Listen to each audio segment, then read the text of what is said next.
Hey everyone, this is Michael again, and welcome to the AEW Dynamite review. An out-of-date Dynamite review. This is going to be a review of last night's edition of Dynamite, which was the November 25th edition. And it is still Thanksgiving, so happy Thanksgiving to you guys. I just came back from my Thanksgiving dinner and celebrated with the family and cousins. Had a really good Thanksgiving. But hope you all are having a good Thanksgiving. Hope you all are safe. But coming at you with the Dynamite review. So Dynamite last night, thought it was a solid show, in my opinion. Really enjoyed Dynamite last night. We saw Hangman and Page, and he ended up taking on John Silver of the Dark Order. Will Hobbs was in action. Where they're now naming him Powerhouse Hobbs, and he ended up taking on Lee Johnson in a quick match. Top Flight also was in action last night, and they ended up taking on the Hybrid 2, Jack Evans and Angelico. Jericho and Hager took on Frankie Kazarian and Christopher Daniels, SCU. So they ended up taking, Jericho and Hager ended up taking on them. The AEW Women's World Championship was on the line, where Hikaru defended it against Anna Jay. And the main event, we saw the Butcher and the Blade, along with the Bunny, Allie, versus Rey Fenix and Pac. And, overall, Dynamite was a solid show last night. So let's jump right into the Dynamite review. So Dynamite opened up last night with Hangman and Page versus John Silver. And this was a decent match here. We saw most of the Dark Order, they ended up coming out on the stage along with John Silver. And they don't stay at ringside. We saw John Silver trying to go for a handshake for Hangman and Page to shake his hand. Page wasn't interested in that. So the match started with John Silver doing a drop kick to Page. Silver ended up, measuring up his arms against Page. Ends up laying discus forearms to Page. So the two of them were trading chops in the corner. And there was a point where Page ended up tossing Silver into the apron. He ended up going to fly off the top, but Silver ended up catching Page, hitting a diving crossbody off the top turnbuckle. And at the end of the match, you had Hangman and Page end up winning, where Page ended up hitting the buckshot lariat to Silver. So there you go. Hangman and Page ended up winning the match. Post-match, you had the Dark Order. They ended up heading out to the ring. Evil Uno got on the mic, and he ended up talking to Page about being with a very strong group, which that group was the Elite. And Page has been with the Elite for a while, and that he tried to leave, and they didn't let him go. So Evil Uno then said, if that's not a cult, I don't know what is. So Evil Uno ended up saying that if Page wants to join them, if Page wants to join the Dark Order, he and his friends are here for him. So Evil Uno then continued and said if Page is interested, Page knows where to find them. So that was that. But overall, very decent match between Page and John Silver. And then we had Alex Marvez backstage. Alex Marvez was interviewing Kenny Omega about everything that happened with Jon Moxley getting attacked last week backstage, and Moxley not being able to sign the contract for their match next week on Dynamite. Kenny Omega ended up telling Alex Marvez that the more things change, the more things stay the same. So Omega ended up saying that last year he lost to Moxley. Since then, Moxley's been on the magazine covers. Omega went on to say that after the title eliminator finals, people were saying that the cleaner has returned. and that he's the one destined to be back at the top and being the best. So Omega asked Moxley if he can leave the garbage wrestling at home for one night and leave the tables and weapons at home. And Omega was telling Moxley, oh, how about you just beat me in a straight up wrestling match? So Omega then ended up bringing up about Moxley telling his childhood story about his dad, a few weeks back. And Omega ended up saying that he didn't think Moxley's dad was all that tough and thought his dad could beat the shit out of your dad, as what Omega said. But it was a decent interview. It was a pretty enjoyable interview with Kenny Omega. So then it was announced that on Dynamite next week, which they're calling Winter is Coming for next week's Dynamite, there's going to be a Dynamite Diamond Battle Royal.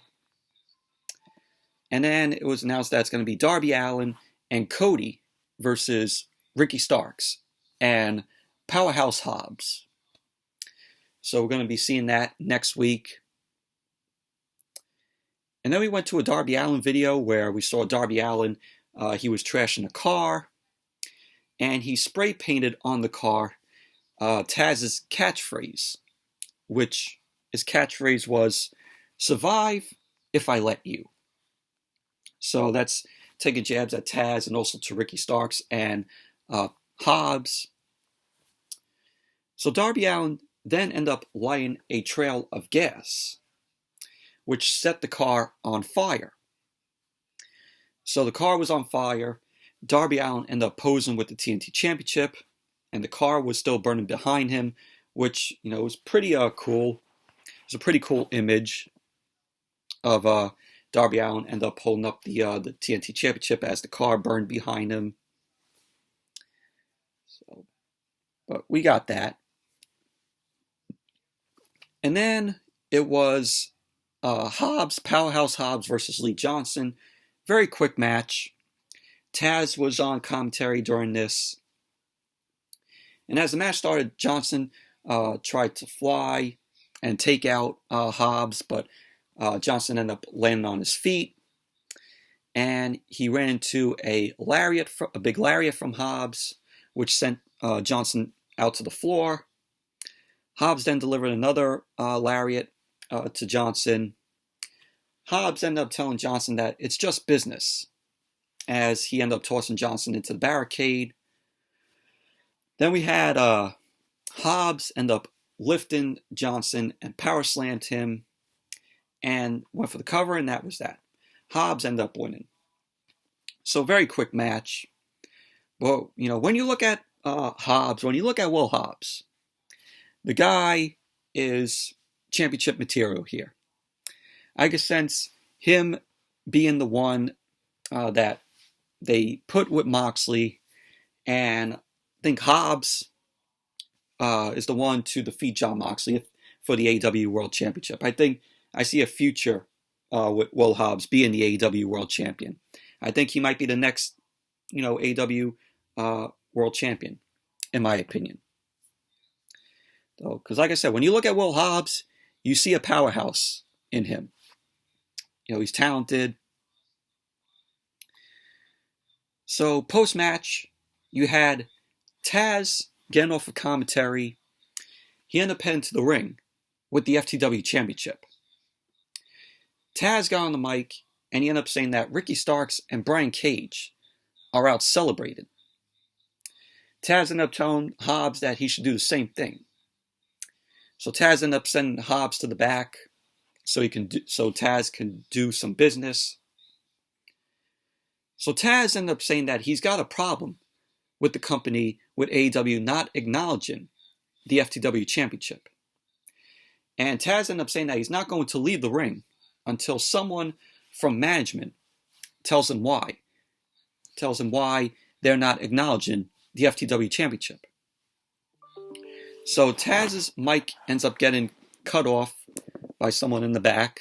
Maybe it was Tony Khan. So Taz ended up calling for Justin Roberts, ring announcer Justin Roberts, to bring him a new mic. So Taz ended up getting a new mic from Justin Roberts.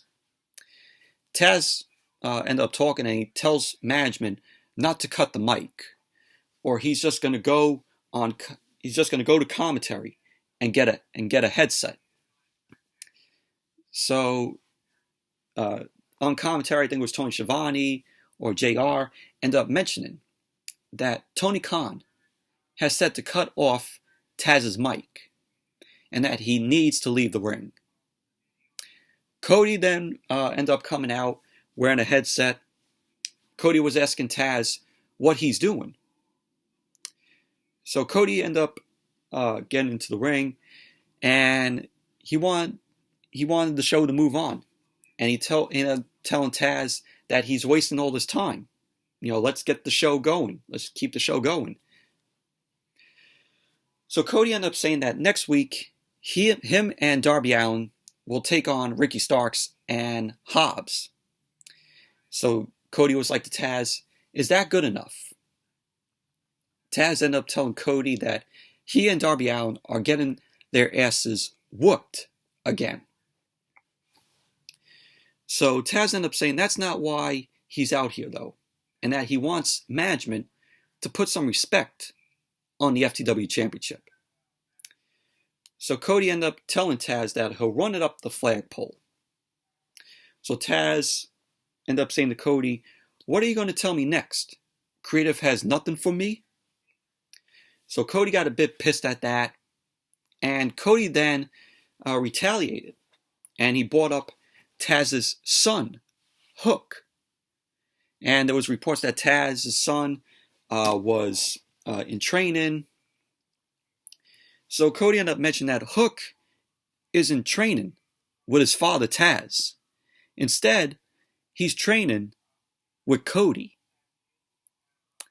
So then Taz ended up dropping the mic, and you could hear Taz tell Cody, that was dumb for what you said.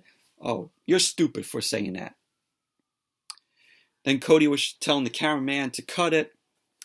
Taz ended up blocking in the Taz mission to Cody, which he was choking Cody out. We had Billy Gunn and Dustin Rhodes running to the ring to get Taz away from Cody. Taz then headed to the back, and we saw Taz's son Hook following behind him. So pretty much that was basically that. But really enjoyed this with Taz. And if Taz wants management to put some respect on the FTW Championship, why not have the FTW Championship be defended? Have Brian Cage defend the FTW Championship.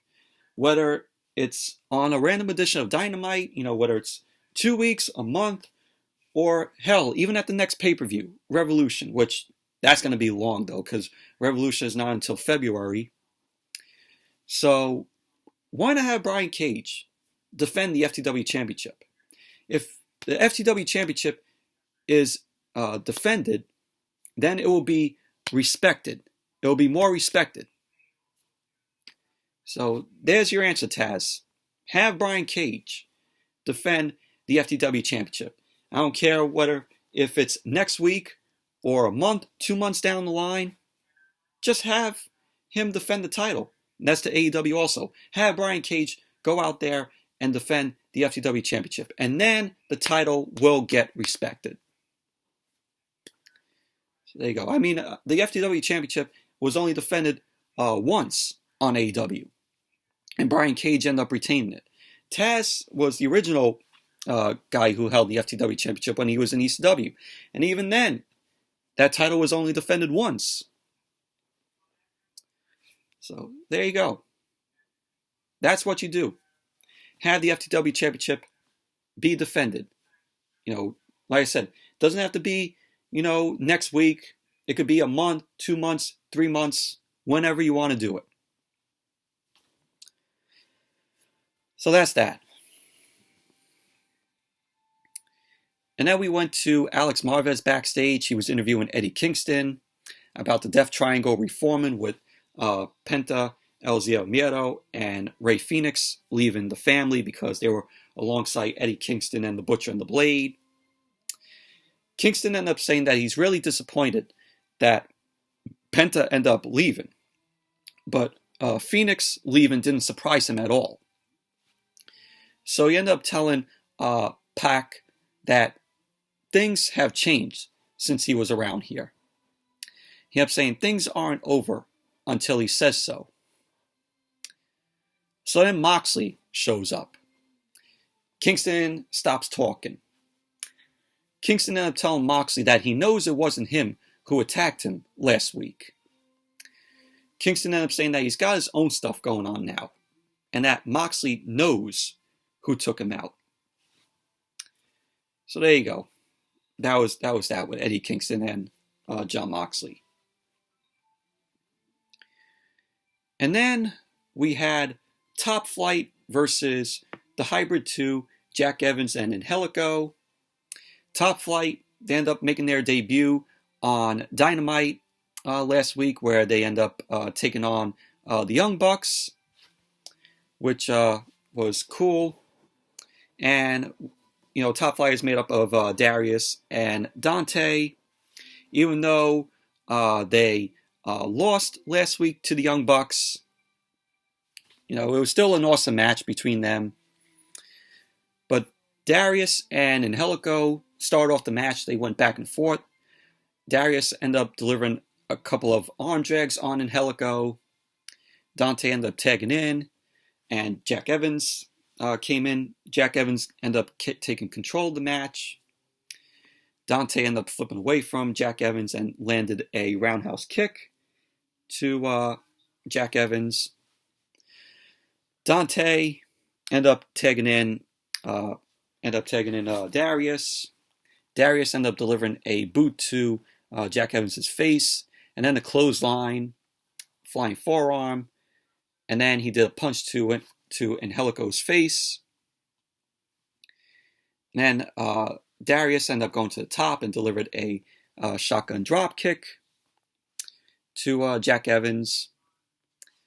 So we had, later on in the match, we had a suicide dive by Top Flight, and Jack Evans was sent back into the ring. Dante ended up delivering a big splash to Jack Evans. But at the end of the match, you had Angelico lock in a heel hook on Dante. Dante ended up tapping out. So there you go. The Hybrid to Jack Evans and Angelico ended up winning the match. Second week, Top Flight has lost. Second week. They lost to the Young Bucks last week, and now this week they lose to the Hybrid 2, which, you know, disappointed in. So, but I see AEW giving these guys, you know, a chance. You know, I can see them getting a push, but who knows with them? Who knows with Top Flight? I mean, they're a great tag team, and I can see them as future World Tag Team Champions. You know, I can see that in their future. These guys are entertained as what we saw last week in that match with the Young Bucks, and last night with the Hybrid 2. But I sense a future World Tag Team Champions in Top Flight. Post-match, you had Jack Evans and Angelico. They continued to beat up on Top Flight. And then the Young Bucks end up running out to chase off Jack Evans and Angelico. So that was that. But overall, it was a very awesome match with Top Flight and the Hybrid 2. Just very enjoyable match. And then we had Nyla Rose and Vicky Guerrero backstage, and they were talking about nepotism. Vicky Guerrero ended up saying that the practice of that sounds a lot like what Brandy Rhodes does with members of the roster, like Big Swole and Red Velvet. She wanted to say that Nyla Rose and Jade Cargill do what they want on their own. So Vicky ended up saying that it looks like Brandy's business plan isn't working out after she got her arm stomped out by Jade last week. So that was that. And then we had FTR. FTR was talking about their loss to the Young Bucks at Full Gear, where the Young Bucks became the World Tag Team Champions. Wheeler ended up saying that he doesn't know how good others thought the match was, and that it was one of the worst nights of his life. Harwood ended up saying for 3 seconds the Young Bucks were better than them, were better than FTR. And that doesn't mean that they are the best team in the world. Harwood ended up saying that he needs those titles. So Tully Blanchard ended up saying that it's their destiny to win back the World Tag Team titles. And the Young Bucks should fear the revelation. So that was what FTR had to say, but looks like we're going to get a future rematch, FTR versus the Young Bucks, where the World Tag Team Championship is on the line. So that's going to be coming, hopefully soon. And then we had Jericho and Jake Hager versus Christopher Daniels and Frankie Kazarian of SCU. And this was a pretty good match here. Pretty good tag team match. Of course, Jericho and Hager came out with the rest of the Inner Circle, Santana, Ortiz, Guevara, MJF, and Wardlow. And it was Tony Schiavone or Jim Ross on commentary noted that this is the first time that Jericho and Christopher Daniels have met in the ring. So the match started with Jericho getting a side headlock on Christopher Daniels, and he then drops Daniels with the shoulder tackle. He then ended up slapping Daniels a few times in the head, but Daniels ended up coming back, hitting a drop kick to Jericho. Frankie Kazarian ended up coming in, and Frankie Kazarian and Christopher Daniels ended up doing double strikes to Jericho. Hager got in, and he ended up beating up on Frankie Kazarian in the corner. Aubrey Edwards was distracted, and then Jericho was shown choking away at Frankie Kazarian. And then we had Daniels end up getting his foot tripped from the outside. Hager ended up blasting him out to the floor. Aubrey Edwards got the attention. And then we saw the Inner Circle end up stomping away at Christopher Daniels. And then Dynamite went to commercial. Then when Dynamite came back, we saw Hager taking it to Christopher Daniels. He was throwing shots to Christopher Daniels' ribs. There was a point where Ortiz was on the ring apron, and Frankie Kazarian ended up dropping him and hit a Hurricanrana. So Sammy Guevara was shown checking on Ortiz. Frankie Kazarian ended up finding his way back into the ring. And Christopher Daniels then ended up tagging in, hit a leg stomp, and then a suicide dive on Hager. And then at the end of the match, Jericho and Hager end up winning, where MJF ended up punching Christopher Daniels with his diamond ring, which led to Jericho hitting the Judas effect to Christopher Daniels. Hager went for the cover.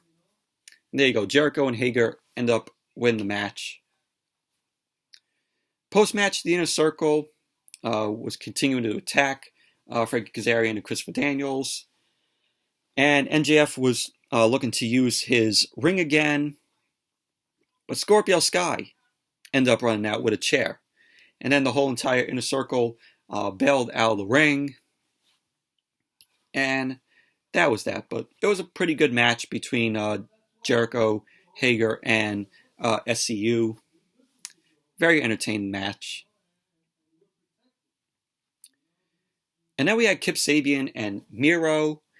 They ended up debuting a new show called The Miro and Kip Video Game Extravaganza. So we saw Kip Sabian, Miro, and Penelope Ford there. Orange Cassidy was shown walking in, and Cassidy ended up turning off their console. And so Orange Cassidy then walks out. Miro and Kip Sabian chase after Orange Cassidy, but Trent and Chuck Taylor, Chucky T, end up attacking Kip Sabian and Miro from behind. And then they were battling it out backstage.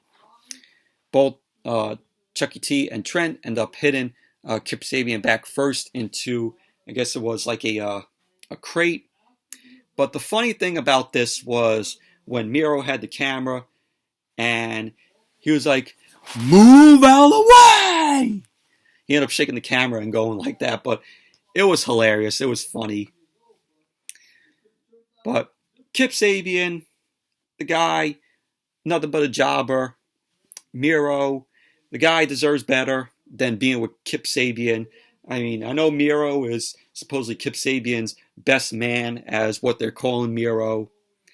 But let's get Miro in the ring in a match, please, so they can show off, what he's got. I mean, the first time he got in the ring on Dynamite, he looked great, moved really well.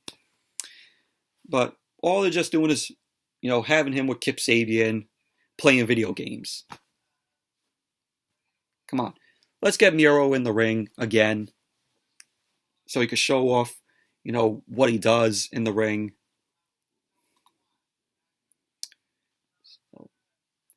But it looks like this Kip Sabian, Miro, and best friends rivalry is still going.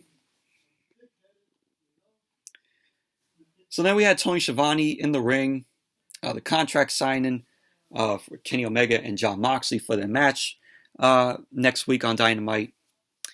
And as you would know, last week, only Kenny Omega ended up signing the contract because Moxley ended up getting attacked backstage. He was laid out. So Kenny Omega was, got ready to come out for his entrance. He had Justin Roberts, introducing Kenny Omega. You had the woman come out with the brooms.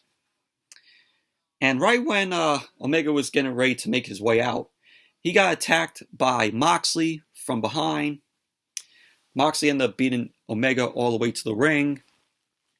Moxley then put the title, the AEW World Championship, on the mat. Omega ended up touching it, and he ended up getting his hand stepped on by Moxley. So Moxley then delivered the paradigm shift to Kenny Omega on the AEW World Championship, and Omega was laid out. And then Moxley ended up asking for the mic.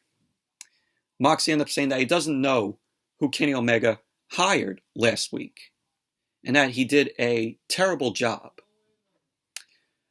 So Moxley ended up saying that next time if Omega wants to take someone out, he could just ask him, and that he knows some guys.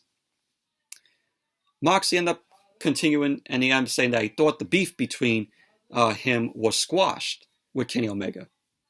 But now things are even between them. Moxley ended up saying that the only way Omega is going to take the title is to reach deep down and be the guy all the fans think he is. And that is win, lose, or draw. Winter is coming for you, Kenny. So Moxley ended up telling Omega that if he comes at the King, he better not miss. So Moxley ends up heading over to the table to sign the contract. He ends up stopping. He thanks Tony Schiavone. And then Moxley ends up signing the contract. So now the match is official. Omega versus Moxley next week on Dynamite for the AEW World Championship, which is going to be a very good match. They're going to deliver. So, and then we had the Inner Circle backstage. Alex Marvez was interviewing them. MJF was pissed off about Frank Kazarian sucker punching him earlier in the night, where Jericho and Hager ended up taking on Kazarian and Christopher Daniels. So Jericho ended up talking about winning fair and square. He ended up saying that Kazarian ended up putting his hands on MJF after the match. And he ended up saying that all the fun and games are done, and that the Inner Circle are going back to beating up everyone on the roster. So Jericho ended up saying that for the first time ever, it will be him versus Frankie Kazarian next week on Dynamite. So that's going to be, another pretty good match to see. And then we had the video package for Anna Jay versus Hikaroshida. Anna Jay ended up saying that when they first met, she was just a rookie. And that now she has a group supporting her. And she's a different person because she's with the Dark Order. Hikaroshida knowing that her knee is fine after her previous match. Tay Conti, who was sitting next to Anna Jay, she ended up talking about their friendship. And she ended up saying that Anna Jay is going to be the next AEW Women's World Champion.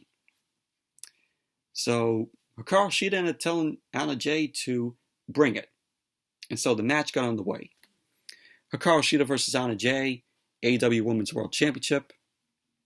Anna Jay, of course, came out along with Tay Conti. This was a solid women's match. Anna Jay, along with Tay Conti, ended up coming out with 5, 10, and John Silver of the Dark Order. They were standing on the stage as the match got going.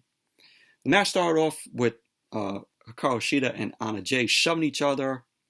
Shida was able to get a shoulder tackle.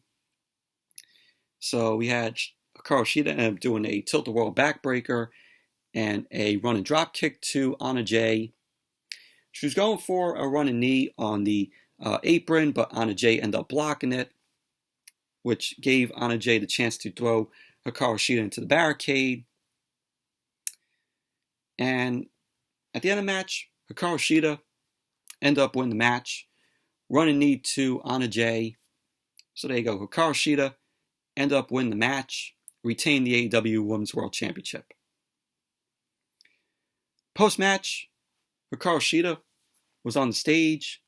And Abaddon ended up coming out. Abaddon ended up crawling out towards Hikaroshida. Blood was dripping from her mouth. Hikaroshida was scared, and she ended up dropping the title. Abaddon then ended up licking the title, which ended up getting blood all over it. And that was that. It proves that Abaddon is going to be next in line for the AEW Women's World Championship. And I would not be surprised if she ended up winning the title. So there you go. And then we went backstage. Matt Hardy ended up cutting a promo, ended up talking about being the most innovative wrestler in history. And he ended up talking about how this year has been a tough year. Well, it's been a tough year for everyone in the world. This year fucking sucks. 2020 blows. It should rot in hell. It's just a shit year. And he ended up saying that he wants to inspire everyone to fight on. Matt Hardy. Oh man, this is not SmackDown. Matt Hardy ended up saying that if he can live on through insurmountable odds, so can everyone else with their mundane little issues. He then ends up saying that he implores fans to consider, what would he do? Survive, thrive, and win. So there you go. Little promo from Matt Hardy.